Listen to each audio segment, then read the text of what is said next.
ఇది మాది అంటారు వాళ్ళు. కాదు కాదు, మా సొలొమోను కట్టిన దేవాలయం ఇక్కడే, కావాలంటే ఇదిగో అప్పటి గోడ చూడండి అని ఒక గోడ మాత్రం మిగిలింది. అదిగో అది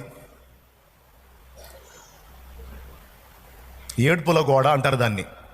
యూదులు ఇప్పుడు ఆ గోడ పట్టుకొని ఏడుస్తారు. మా పితరులు కట్టినటువంటి దేవాలయం ఇక్కడ ఉంది, ఇది దేవాలయపు గోడ, దాని కాంపౌండ్ గోడ లేకపోతే దానికి సంబంధించిన గోడ, దాన్ని పట్టుకొని ఏడుస్తారు. దేవా, మళ్ళా మాకు నువ్వు పూర్వపు వైభవాన్ని ఇవ్వు, మళ్ళా నీ మందిరంలో మేము ఆరాధించాలి. అదిగో చూడు ఏడుస్తున్నాడు, చూడు ఎంతంతరాళ్ళు చూడు. వాళ్ళకి ఆ దుఃఖం అలవాటే.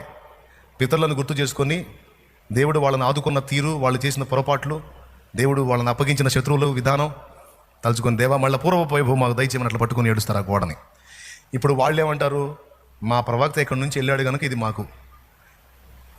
అయ్యా, నీ ప్రవక్త కంటే ముందు మా పితరుల స్వాస్థ్యం ఇది, సైన్యములకు అధిపతిగా యెహోవా మందిరం ఉన్న స్థలం ఇది, ఇక్కడ మేము మా దేవుని దేవాలయం కట్టాలంటారు వాళ్ళు. ఇప్పుడు అది ఖాళీ చేయబడాలా? అదిగా గోల్డ్ కలర్ వేసిన చూడండి, అది అల్ అక్సా మసీద్. అదే ప్లేస్లో ప్రాచీన సొలొమోను టెంపుల్, సొలొమోను దేవాలయం ఉంది. ఇప్పుడు అది తొలగించబడి వీళ్ళు మందిరం కట్టాలా. దానికి ఇప్పుడు అక్కడ ఉన్నటువంటి గాజా వ్యక్తుల మీద, ఇటు పాలస్తీనీల మీద పెట్టుకుంటా ఉన్నారు. అది ముదిరి పాకానబడి దీన్ని వైనం చేయని, లేకపోతే ఇంకో టైపులో చేయని, ఎట్లనన్నా తిప్పలబడింది. భవిష్యత్తులో మాత్రం వాళ్ళు తిరిగి మందిరం కట్టేది ఖాయం.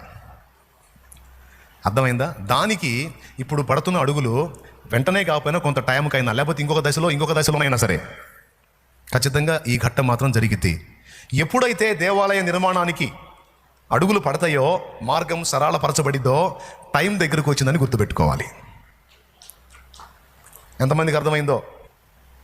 ఇప్పుడు నేను 3 సూచనలు చెప్పాను. నంబర్ 1 దశరాజ్య కూటమి, నంబర్ 2 ప్రచండమైన యుద్ధాలు, ఫైనల్లో ఆ యుద్ధం, నంబర్ 3 యెరూషలేములో ప్రాచీన ప్రదేశంలో తిరిగి దేవాలయ నిర్మాణం, అనుదిన బలి స్టార్ట్. ఈ 3 ఎందుకు చెప్పానంటే, అంత్య అబద్ధ క్రీస్తు ఈ 3టితో లింక్ అయి ఉన్నాడు. ఎలాగో చెప్తా. 10 రాజ్యాలు ఒక రాజ్యం అయితే అన్నాను కదా. ఆ 10 రాజ్యాలు కలిసి ఒక దేశం అయితే, ఆ దేశానికి రాజు ఎవరైతే ఉంటాడో అతడే తర్వాతి కాలంలో అంత్య అబద్ధ క్రీస్తుగా మారుతాడు. ఒకటి, అందుకని ఆ దశరాజ్య కూటమి గురించి చెప్పా. రెండోది, మాకు యుద్ధం లేని ప్రపంచం కావాలి, మాకు యుద్ధం లేని ప్రపంచం కావాలి అని ప్రజలు మొత్తుకుంటారు. ఎందుకంటే యుద్ధాలు ఇంకా ఎక్కువగా జరుగుతాయి, జన నష్టం బాగా ఉంటుంది.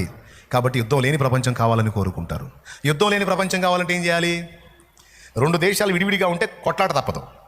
అప్పుడు ప్రపంచ దేశాలన్నీ కలిపి ఒక్కటే రాజ్యం అయితే